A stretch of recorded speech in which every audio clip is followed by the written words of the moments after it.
இந்த தமிழக வெற்றி கழகம் உருவாக காரணமாக இருந்த மக்கள் இயக்க நிர்வாகிகளே, உங்களை வணங்குகிறேன்.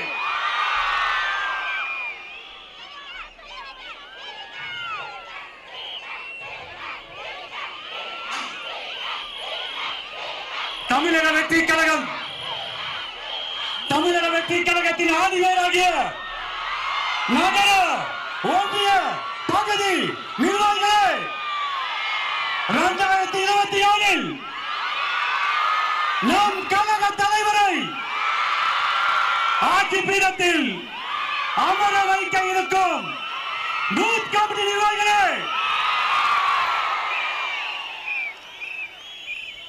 இளைஞர்களின் விடிவெள்ளி தமிழ்நாட்டின் ஒரே நம்பிக்கை நம் கழக தலைவர்களே,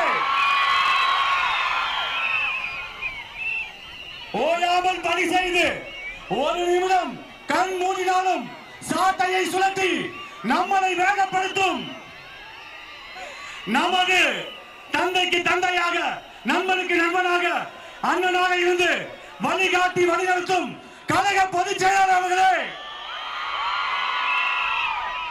மாநில நிர்வாகிகளே,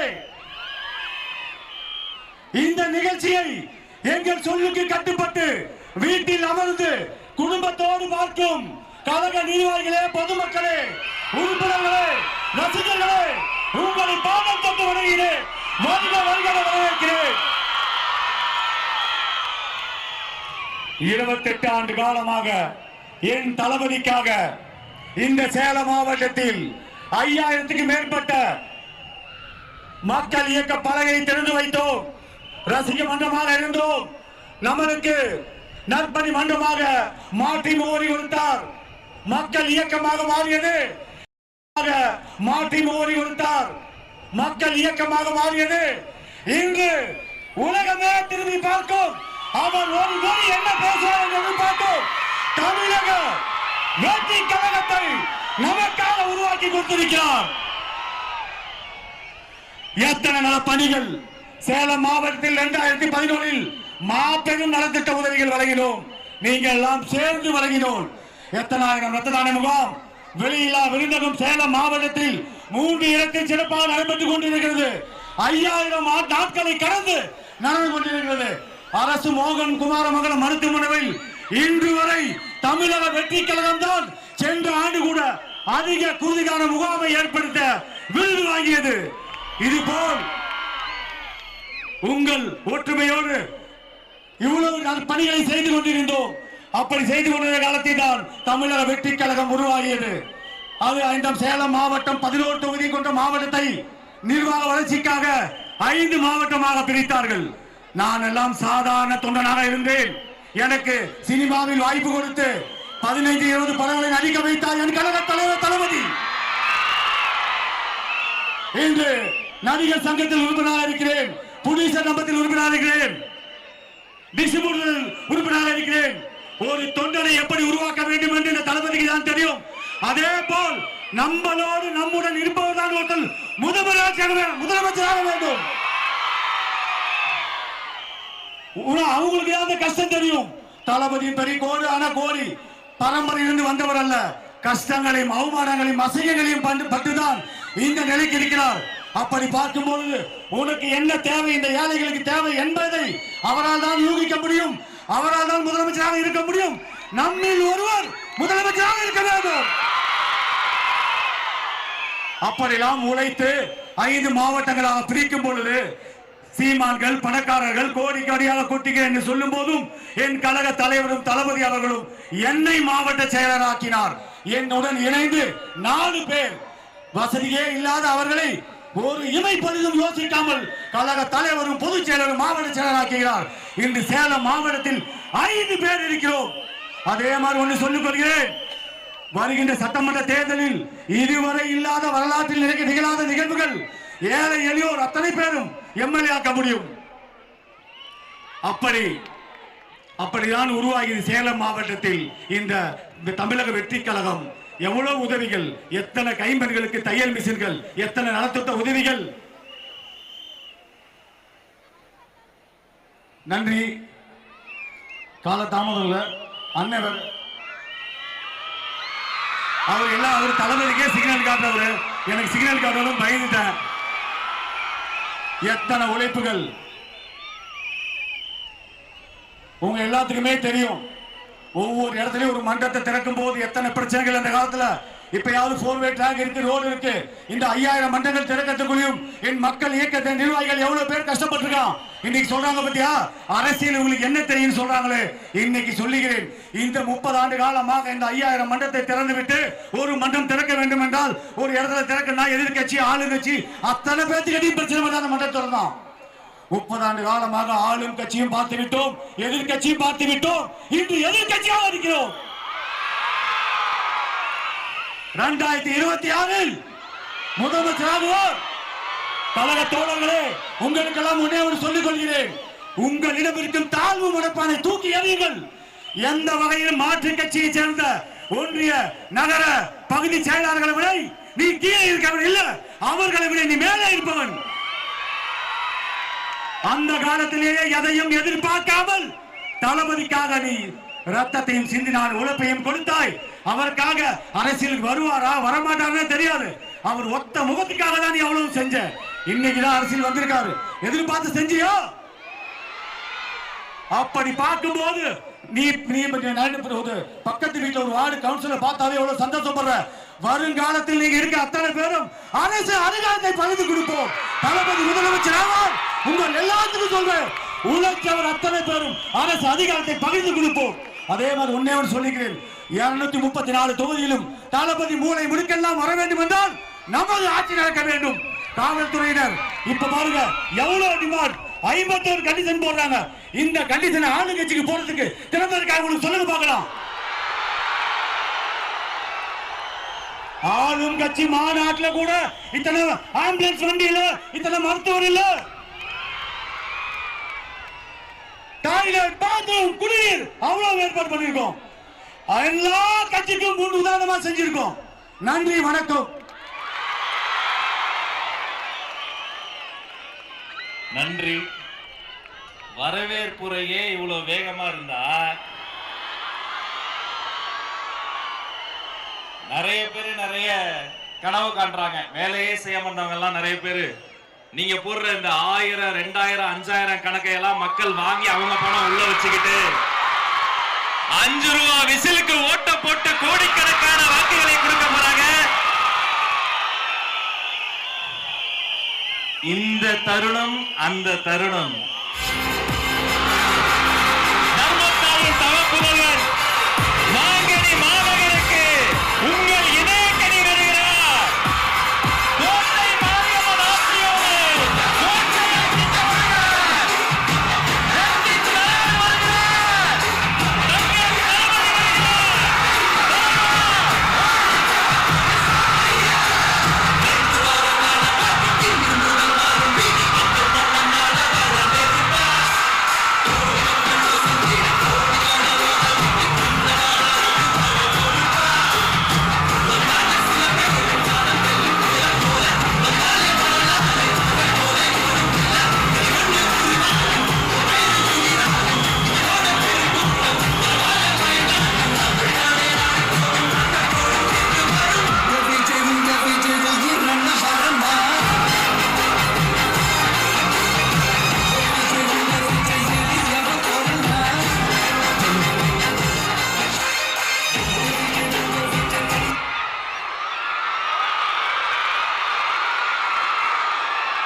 கரேஜ் தான் எல்லாத்துக்குமே ஒரு பேஸ்.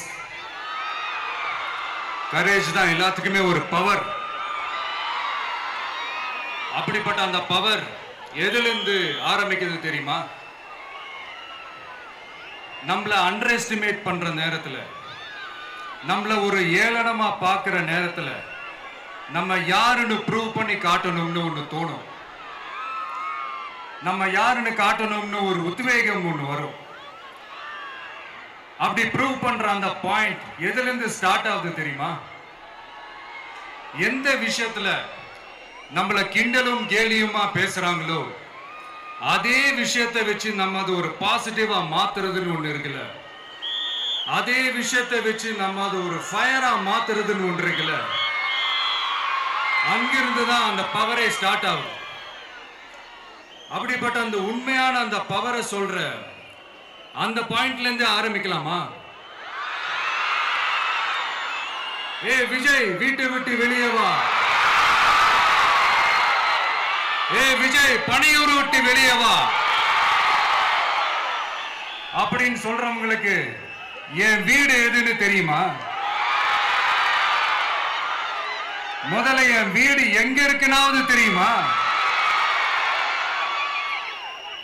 என சீண்டி பார்க்கறதா நினைச்சு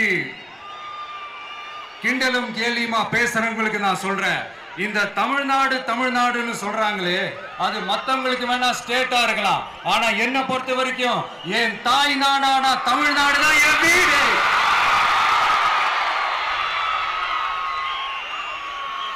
என் வீட்டுல மொத்தம் எத்தனை பேர் இருக்காங்க தெரியுமா? 8 கோடி பேர் இருக்காங்க.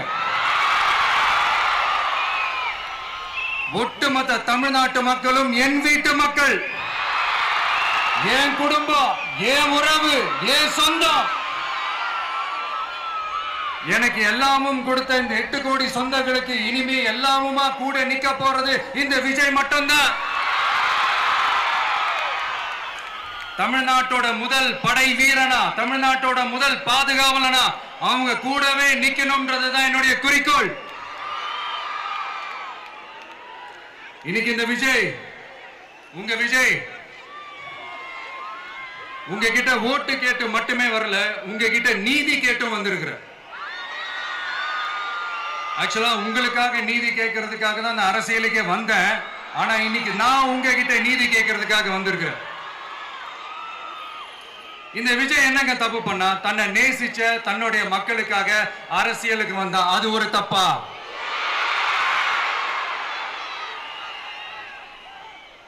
எல்லாத்தையும் ஒதுக்கி தள்ளிட்டு மக்களுக்காக மட்டுமே வந்த அது ஒரு தப்பா?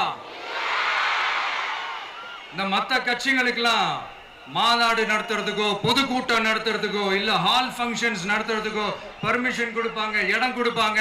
ஆனா நமக்கு மட்டும் இடம் கொடுக்க மாட்டாங்க, கொடுக்கவும் விட மாட்டாங்க. இது என்னங்க நியாயம்? நான் போய் மக்களை சந்திக்கிறதுக்கோ இல்ல மக்கள் வந்து என்ன சந்திக்கிறதுக்கோ ஒரு உரிய இடமோ இல்ல உரிய பாதுகாப்போ மத்த கட்சிகளுக்கு எல்லாம் கொடுப்பாங்க. ஆனா எனக்கு கொடுக்க மாட்டாங்க, கொடுக்கவும் விட மாட்டாங்க. இது என்னங்க நியாயம்? இந்த SOPs சொல்லுவாங்க, அதனுடைய ஃபுல் ஃபார்ம் வந்து ஸ்டாண்டர்ட் ஆபரேட்டிங் ப்ரொசீஜர். ஆனா எனக்கு மட்டும் அது ஸ்டாலின் சார் ஆபரேட்டிங் ப்ரொசீஜர். இது என்னங்க நியாயம்? இந்த விஜய் உண்மையானவன்றது உங்க எல்லாருக்குமே தெரியும். நமக்கு எதிரா சதி செய்யறது யாரு, நமக்கு எதிரா சூழ்ச்சி செய்யறது யாரு, நமக்கு எதிரா பழி போடுறது யாரு, யாரெல்லாம் ஒன்னா சேர்ந்து இதெல்லாம் செய்யறாங்கன்றது உங்க எல்லாருக்குமே நல்லா தெரியும். அதனால என்னோட சொந்தங்களாகிய உங்ககிட்ட வந்து நான் நீதி கேட்காம வேற யாருக்கிட்ட தான் போய் கேட்பேன்?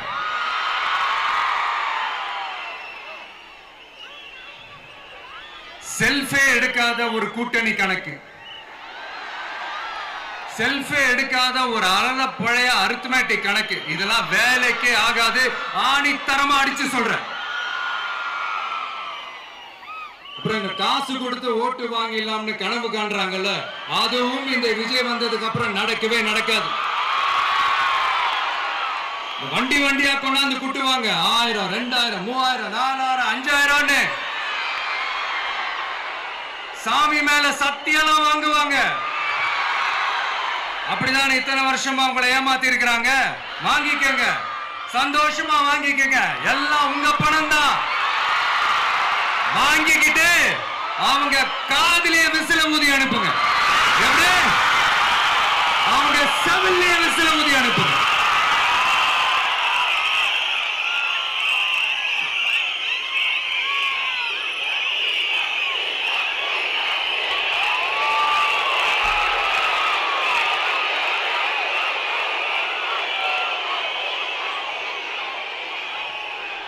அடுத்து நம்மளுடைய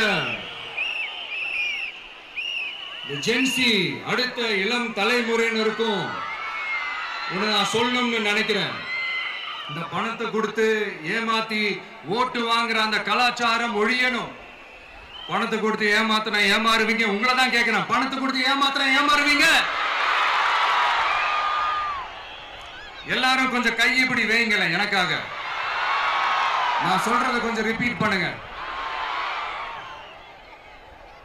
எங்க ஓட்டு எங்க உரிமை. எங்களை யாரும் விலைக்கு வாங்க முடியாது.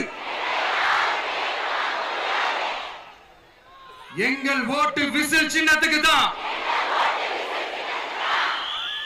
வேற யாரையும் நம்பி ஏமாற மாட்டோம். தேங்க்யூ. கேட்டுச்சா சார்? இனிமே நீங்க கொள்ளையடிச்சு வச்சிருக்கிற பணம் எல்லாம் வேஸ்டா போகுது, குப்பையில தான் தூக்கி போடணும். உங்களுடைய இந்த ஊழல் ஆட்சியும் மக்கள் குப்பையில தான் தூக்கி போட போறாங்க. அடுத்து ஒவ்வொரு வீட்டில் இருக்கிற என்னுடைய குட்டி நண்பா நண்பீஸுக்கும் நான் சொல்லணும்னு நினைக்கிறேன். வீட்டில் டிவியில உட்கார்ந்து இந்த பிரச்சார மீட்டிங்லாம் பார்த்துட்டு இருப்பீங்க. உங்களையும் உங்களுடைய ஃபியூச்சரையும் மைண்ட்ல வச்சுக்கிட்டு தான் நாம அரசியலுக்கே வந்திருக்கிறோம். அதனால எனக்காக நீங்க ஒண்ணு செய்யணும். தொடர்ந்து செஞ்சுக்கிட்டு தான் இருக்கிறீங்க. நான் நிறைய கியூட்டான வீடியோஸ்லாம் நான் பார்க்கிறேன். லைக் உங்க அம்மா அப்பா கிட்ட மைக்க நீட்டி யாருக்கு ஓட்டு போடுவீங்கன்னு கேட்டா பின்னாடி இருந்த அந்த பையன், அம்மா விஜய்னு சொல்லுமா, அப்பா விஜய்னு சொல்லுப்பா அப்படின்னு நிறைய அந்த கியூட்டான வீடியோஸ்லாம் பார்க்கிறேன். அதை தொடர்ந்து தயவு செஞ்சு அதை தொடர்ந்து கண்டினியூ பண்ணுங்க. உங்க வீட்டில் இருக்கிற உங்களுடைய அப்பா அம்மா தாத்தா பாட்டி பெரியப்பா பெரியப்பா சித்தி சித்தப்பா அத்தை மாமா ஓட்டு போடுற வயசுல இருக்கிற அண்ணன் அக்கா எல்லாரையும் விசில் சின்னத்துக்கு ஓட்டு போட சொல்லுங்க. விசில் சின்னத்துக்கு ஓட்டு போட வைங்க.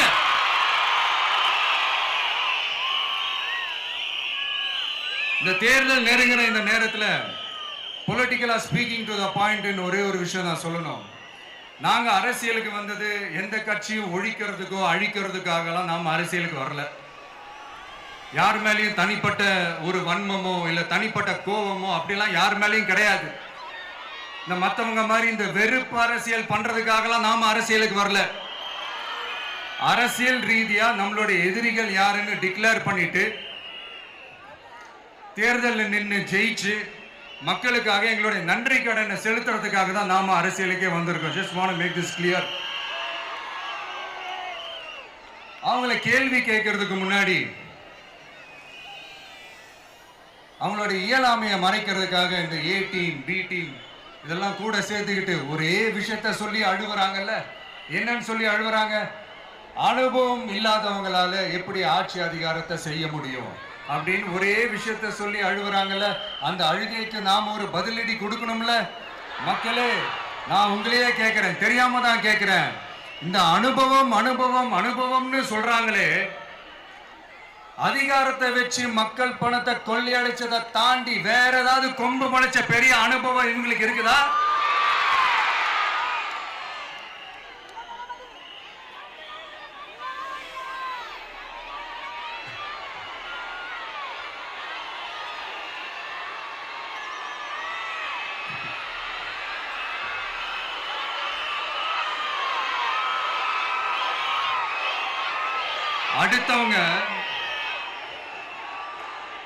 அடுத்தவங்க ஆரம்பிச்ச அரசியல் கட்சியில அடுத்தவங்களுடைய அட்ரஸ்ல அரசியல்வாதிகளா இருந்துட்டு இருக்கிற இவங்க எல்லாருக்கும் ஒரு சவால்.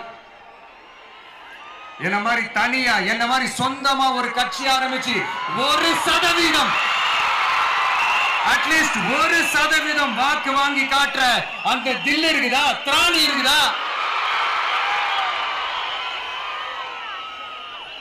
30 வருஷமா மக்கள் இயக்கமா இருந்து இன்னைக்கு மிகப்பெரிய ஒரு அரசியல் கட்சியா வளர்ந்து இந்த கூட்டணி கட்சிகள் மட்டுமே நம்பி இருக்கிற 75 வருஷ கட்சி, 50 வருஷ கட்சின்னு இன்னைக்கு ஆட்சி அதிகாரத்துல இருந்துட்டு இருக்கிற இவங்க எல்லாரையும் மீறி இன்னைக்கு களத்துல தனியா நின்னு இந்த 2 வருஷத்துல முதன்மை சக்தியா வளர்ந்து 30% தாண்டி இன்னைக்கு மக்கள் ஆதரவை பெற்றிருக்கிற நமக்கு அனுபவம் இல்லையா?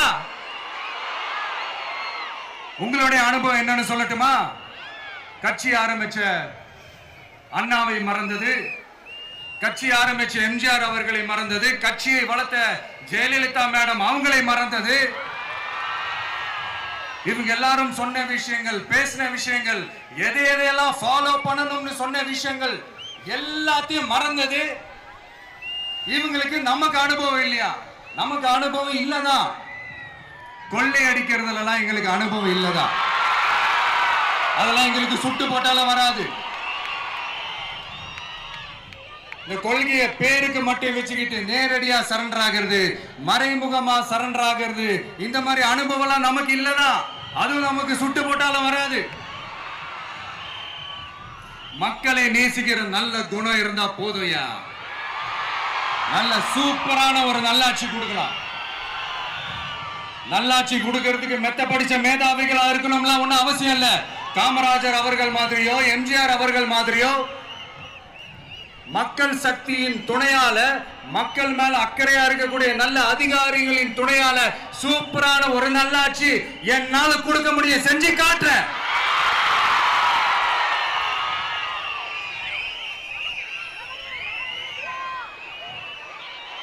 நாலரை வருஷம் ஆச்சு, 4.25 வருஷத்துக்கு மேல ஆகுது. இப்போ ஒவ்வொரு வீட்டு கதவையா தட்டி உங்கள் கனவுகளை சொல்லுங்கள், உங்கள் கனவுகளை சொல்லுங்கள், நாங்கள் அதை நிறைவேற்றி காட்டுறோம். இல்ல, ஸ்டாலின் சாருக்கு மக்கள் சார்பா ஒரு கேள்வி. மக்களுடைய கனவு என்னன்னு உங்களுக்கு தெரியுமா சார்?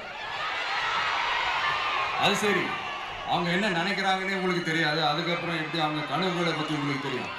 மக்களோட கனவு என்னன்னு நான் சொல்லட்டுமா சார்? 2019, 2021, 2024 இந்த 3 தேர்தலையும் மக்கள் உங்களுக்கு வாக்களிச்சதுக்கு காரணம் நீங்க மக்களுக்கு ஏதாவது நல்லது செய்வீங்கன்னு நம்பிதான். ஆனா நீங்க மக்களுக்கு கொடுத்த பரிசு மக்களுக்கு பாதுகாப்பே இல்லாத மக்கள் விரோத ஆட்சி. அந்த மக்கள் விரோத ஆட்சியை அகற்றிட்டு அந்த இடத்தில் தமிழக வெற்றி கழகத்தை ஆட்சி பீடத்தில் அமைக்கணும் அப்படின்றதுதான் மக்களுடைய ஒரே கனவு.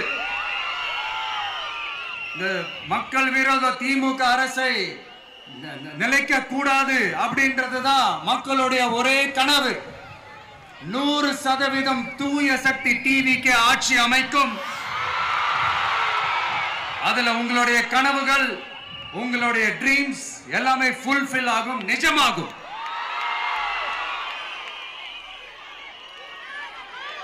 தமிழ்நாடு எப்பவுமே டெல்லிக்கு அவுட் ஆஃப் கண்ட்ரோல் அப்படின்ட்டு ஸ்டாலின் சார் அடிக்கடி சொல்லுவாங்க. ஸ்டாலின் சார் எதெல்லாம் அவுட் ஆஃப் கண்ட்ரோல் இப்ப நான் கொஞ்சம் சொல்லட்டுமா? முதல்ல சட்டம் ஒழுங்கெல்லாம் அவுட் ஆஃப் கண்ட்ரோல், பெண்கள் பாதுகாப்புல அவுட் ஆஃப் கண்ட்ரோல், இளைஞர்கள் வேலை வாய்ப்புல அவுட் ஆஃப் கண்ட்ரோல், மொத்தத்தில் அவரோட ஆட்சியே ஒரு அவுட் ஆஃப் கண்ட்ரோல். இந்த வருஷம் பிகினிங்ல சட்டசபையில பேசும்போது சொல்றாங்க, மக்கள் எல்லாரும் ரொம்ப மகிழ்ச்சியா இருக்கிறாங்க, அதனால நானும் ரொம்ப மகிழ்ச்சியா இருக்கிறேன் அப்படின்னு. மக்கள் சந்தோஷமா இருக்கிறத பார்க்கறது கூட ஒரு சந்தோஷம் தான் சார், அது யாரும் இல்லைன்னு சொல்லல.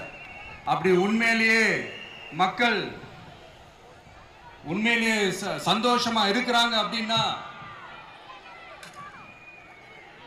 ஏன் சார் விவசாயிகள் போராட்டம் நடக்குது? ஏன் சார் மீனவர்கள் போராட்டம் நடக்குது? ஏன் தொழிலாளர்கள் போராட்டம் நடக்குது? தூய்மை பணியாளர்கள் போராட்டம் ஏன் நடக்குது? அங்கன்வாடி ஊழியர்கள் போராட்டம், செவிலியர்கள் போராட்டம், மருத்துவர்கள் போராட்டம், மாற்றுத்திறனாளிகள் போராட்டம், அரசு ஊழியர்கள் போராட்டம், ஆசிரியர்கள் போராட்டம், இடைநிலை ஆசிரியர்கள் போராட்டம், பகுதி நேர ஆசிரியர்கள் போராட்டம். இதெல்லாம் உங்க ஆட்சியில மக்கள் மகிழ்ச்சியா இருக்காங்கன்றதுக்காக நடக்கிற போராட்டமா சார்? எனக்கு தெரிஞ்சு மக்கள் சந்தோஷமா இருக்கிறாங்கன்னா பொங்கல் வச்சு கொண்டாடுவாங்கன்னு கேள்விப்பட்டிருக்கிறேன். உங்க ஆட்சியில தான் போராட்டம் நடத்தி அவங்களுடைய மகிழ்ச்சியை வெளிப்படுத்துறாங்கன்னு நினைக்கிறேன். இன்னும் தீரவே தீராத பிரச்சனைகள்னா இருக்கிற இடம் பிரச்சனை, பார்க்கிற வேலை பிரச்சனை, பண்ற தொழில் பிரச்சனை, விலைவாசி பிரச்சனை, தண்ணி பிரச்சனை, பஸ் வசதி இல்லைன்ற பிரச்சனை, ரோடு சரி இல்லைன்ற பிரச்சனை, ஆஸ்பத்திரி சரியா இல்லைன்ற பிரச்சனை, இப்படி எல்லாம் ஒரு அடிப்படை விஷயங்களே பிரச்சனையா இருந்தா அப்போ ஆளுங்கட்சின்னு ஒண்ணு எதுக்கு தான் இருக்கிறாங்க அப்படின்னு தானே மனசுல தோணும் மக்களுக்கு. ஆட்சிக்கு வர்றதுக்கு முன்னாடி தான் பொய்யா அடிச்சு விட்டீங்க. இப்ப ஆட்சியை விட்டு போகும்போது கூட பொய்யா பேசுறீங்களே சார், என்ன சார் இது? மாத்தி பேசுறதுல நீங்க வேற லெவல் தான் சார். ஆட்சிக்கு வந்த அடுத்த வருஷமே 2022ல 70% வாக்குறுதிகளை நிறைவேற்றிட்டோம்னு சொன்னாங்க. அப்புறம் போன வருஷம் 90% வாக்குறுதிகளை நிறைவேற்றிட்டோம்னு சொன்னாங்க. அப்புறம் இந்த வருஷம் 505 வாக்குறுதிகளை 404 வாக்குறுதிகளை நிறைவேற்றிட்டோம். கிட்டத்தட்ட ஒரு 80% வாக்குறுதிகளை நிறைவேற்றிட்டோம்னு சொன்னாங்க. முதல்ல 70, அப்புறம் 90, அப்புறம் 80. இன்னும் தேர்தல் நெருங்க அது 60, 50, 40, 30, 20ல போய் நிற்கும்னு நினைக்கிறேன். அதையும் அவரே அறிவிப்பாரோ என்னமோ எனக்கு தெரியல. முதல்வர் ஸ்டைல்லையே சொல்லணும்னா, பொய்யிலேயே பிறந்து பொய்யிலேயே வளர்ந்த புலவர் பெருமானே, கொஞ்சம் அத திருத்தி சொல்றேன், புலுகர் பெருமானே. அது இன்னும் பொருத்தமா இருக்கும். அவருடைய அண்ட புழுகு, ஆகாச புழுகு என்ன தெரியுமா? பெண்களுக்கு பாதுகாப்பு தமிழ்நாட்டில் எங்க போனாலும் கொட்டி கிடக்குதான். அப்படி அது உண்மைனா அண்ணா யூனிவர்சிட்டி அந்த பொண்ணுக்கு ஏன் சார் அப்படி ஒரு கொடுமை நடந்துச்சு? கோவை கல்லூரி பெண்ணுக்கு ஏன் சார் அப்படி ஒரு கொடுமை நடந்துச்சு? பெண் குழந்தைகள் பாதிக்கப்படுறதா கிட்டத்தட்ட 1000க்கும் மேலான போக்சோ கேசுகள் ஏன் சார் பதிவானுச்சு? போதைப் பொருள் கலாச்சாரம் கண்ட்ரோலே இல்லாம அது பாட்டுக்கு தாறுமாற எங்கேயோ போய்கிட்டு இருக்கு. வயலன்ஸ் எல்லாம் தலைவிரிச்சு ஆடுது. அதுக்கு ஒரு ரீசெண்ட் எக்ஸாம்பிள் அந்த ரயில்வே ஸ்டேஷன்ல அந்த சிறுவர்கள் எல்லாரும் சேர்ந்து செஞ்ச அந்த சம்பவம். சட்டம் ஒழுங்கு சரியா இருந்தா ஏன் சார் இப்படி எல்லாம் நடக்குது?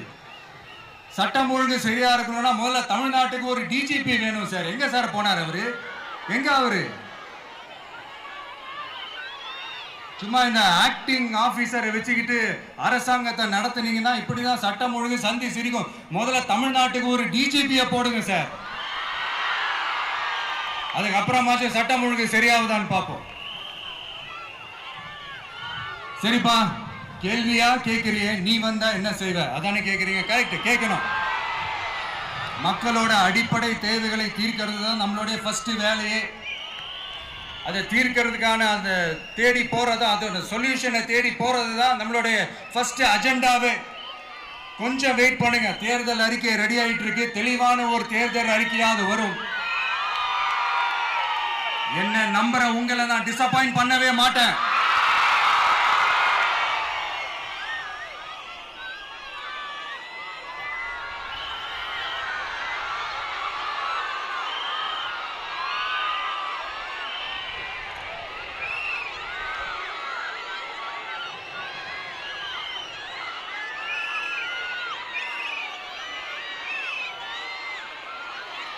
இந்த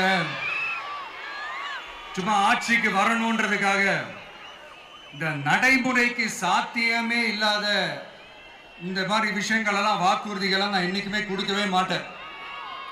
அதே மாதிரி ஆட்சிக்கு வந்ததுக்கு அப்புறம் கூட அவங்க அது தரல, இவங்க இது தரல அப்படின்லாம் பம்மிக்கிட்டு இல்லாம உங்களுக்காக எந்த எக்ஸ்ட்ரீமுக்கும் போய் நான் போராடவும் தயாரா இருக்கிறேன். அதனால நான் மறுபடியும் இதை நான் ரிப்பீட் பண்றேன். இவ்வளவு நாள் இதை நான் மட்டும் தான் சொல்லிக்கிட்டு இருந்தேன். இப்ப களமே சொல்லுது, 2 பேருக்கு நடுவுல தான் போட்டியே.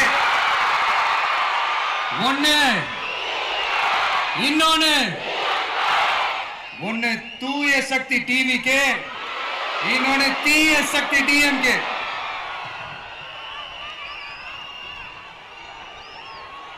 இப்ப நம்ம இந்த எலெக்ஷன் விஷயத்துக்கு வருவோம். விஜய் என்னப்பா இவரை மட்டும் தான் எதிர்க்கிறாரு, இவங்களை எதிர்க்க மாட்டேன்றாரு, அவங்கள பத்தி எதுவுமே சொல்ல மாட்டேங்கிறாரு. இல்ல நான் கேட்கிறேன், இது யாருக்கான எலெக்ஷன்? தமிழ்நாடு சட்டசபைக்கான ஒரு தேர்தல். இப்ப இங்க யார் ஆட்சியில் இருக்கிறா? யாரு பொய்யா வாக்குறுதிகளை கொடுத்து மக்களை ஏமாத்துறது? யாரு மக்கள் விரோத ஆட்சியை நடத்துறது? அப்ப இங்க யாரை அகற்றணும்? இந்த மக்கள் விரோத திமுக அரசை அகற்றணும்னா நம்ம யாரை எதிர்க்கணும்? எதுக்கு தேவையில்லாம பல முறை மக்கள் ஆல்ரெடி டிலீட் பண்ணவங்களை எதுக்கு நம்மளுடைய கான்சென்ட்ரேஷன், நம்மளுடைய டார்கெட் திமுகன்றப்போ டார்க்னஸ் குள்ள எதுக்கு கல்லெறியணும்? இங்க மக்களை விரும்புற விஜய் வேணுமா, இல்ல மக்கள் விரோத ஆட்சி நடத்துற ஸ்டாலின் சார் வேணுமா? அவ்வளவுதான் இந்த தேர்தலே. இதுக்கு நடுவுல வேற யாருமே கிடையாது. புரியுதுங்களா உங்களுக்கு? என் நெஞ்சில் குடியிருக்கும் சேலம் மக்களே,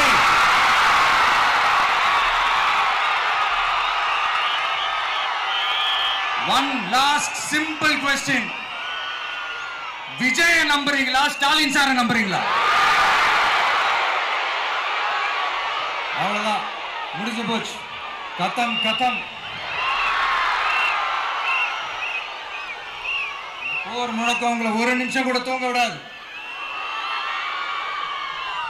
இந்த போன லாஸ்ட் வீக் இந்த டிஎன்பிஎஸ்சி இந்த எக்ஸாம்ஸ், இந்த குரூப் 2 எக்ஸாம்ஸ் அதை அனௌன்ஸ் பண்ணிட்டு உடனே அதை கேன்சல் பண்ணிட்டாங்க.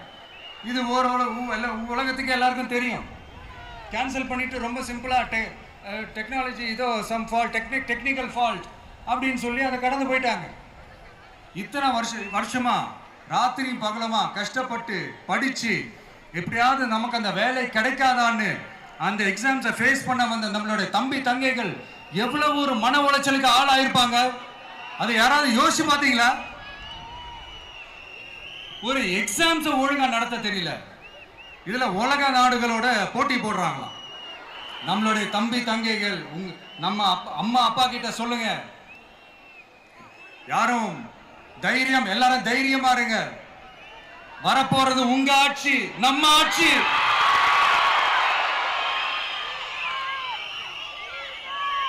அதனால இந்த மாதிரிலாம் எதுவும் நடக்காம சமூக நீதிக்கான ஒரு நல்ல ஆட்சியை அமைப்போம். இளைஞர்களின் வேலை வாய்ப்புகளை மனசுல வச்சுக்கிட்டு டிரான்ஸ்பரண்டா அதுக்கான ஒரு தீர்வை காணுவோம். நான் விக்கிரவாண்டி மாநாட்டில் பேசும்போது ஒரு பொலிட்டிக்கல் பாம் ஒன்னு சொன்னேன், ஞாபகம் இருக்கா? ஆட்சியிலையும் பங்கு, அதிகாரத்திலையும் பங்குன்னு ஒன்னு சொன்னேன். இப்போ அந்த பொலிட்டிக்கல் பாம் எல்லா கூட்டணியிலையும் வெடிச்சுக்கிட்டு இருக்கு, தாறுமாற வெடிச்சுக்கிட்டு இருக்கு. ஸ்டாலின் சார்லாம் பதறாரு. ஆட்சி அதிகாரத்தில் பங்கெல்லாம் தமிழ்நாட்டில் ஒத்து வராது அப்படின்னு சொல்றாரு.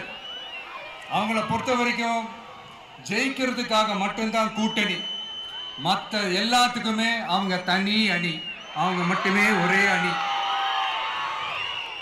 வெல்வோம் ஒன்றாக, ஆனா வரும் வெல்த்தெல்லாம் பார்ப்போம் தனியாக. அந்த வெல்வோம் ஒன்றாக என்றது இதுதான் அந்த சீக்கிரட்டே. புரிய வேண்டியவங்களுக்கு நல்லா புரியும் நினைக்கிறேன். உங்களோட நான் இருக்கேன், நம்மளோட நம்ம மக்கள் இருக்காங்க. இதுக்கு மேல என்ன வேணும்? கான்பிடென்டா இருங்க, நல்லதே நடக்கும், வெற்றி நிச்சயம். மீண்டும் சந்திக்கும் வரை நன்றி, வணக்கம்.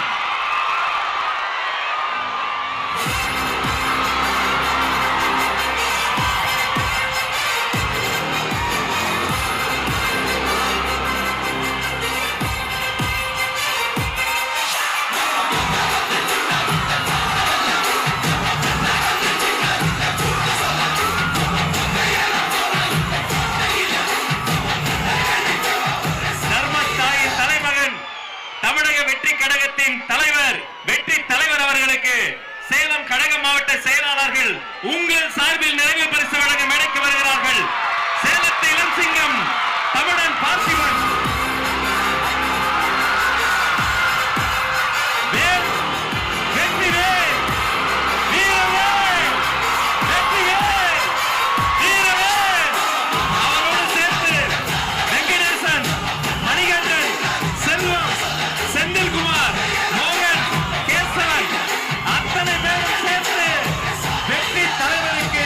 வெற்றி வேலை பரிசளிக்கிறோம்.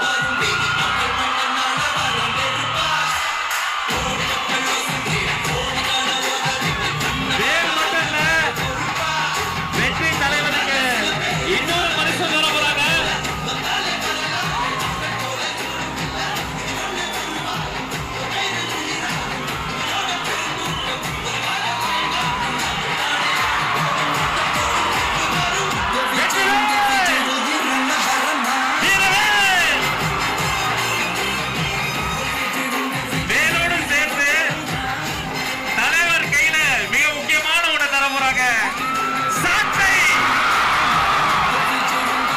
தீய சக்தியை வெளுக்க போகும் சாட்டை, தூய சக்தியை படைக்க போகும் சாட்டை, உங்கள் வீட்டு பிள்ளையின் வெற்றி சாட்டை. தேசிக்கு வேறு விஜய், நம்ம நாட்டுக்காக விஜய்.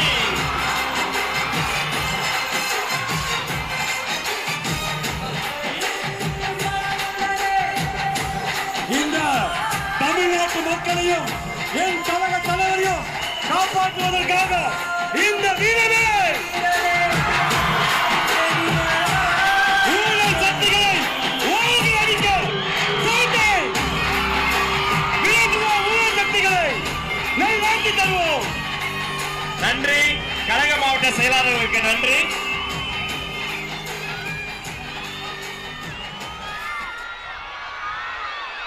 மாவட்ட செயலாளர்களுக்கு நன்றி. தமிழக வெற்றி கழகத்தின் கொள்கை பொதுச் செயலாளர் டாக்டர் KG அருண்ராஜ் IRS அவர்கள் மாங்கனி மாநகரில் வெற்றி செங்கோலை பரிசாக தருகிறார்.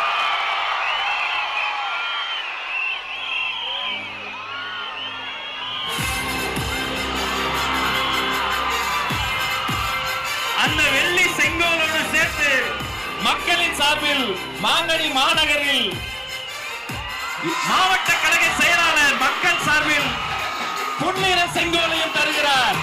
இரட்டை செங்கோல், இரட்டை போர் யானை போல் இரட்டை செங்கோல்.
தோழர்களுக்காக அவர்கள் தொழுகை செய்வதற்கான அரங்கமும் ஏற்பாடு செய்யப்பட்டிருக்கிறது.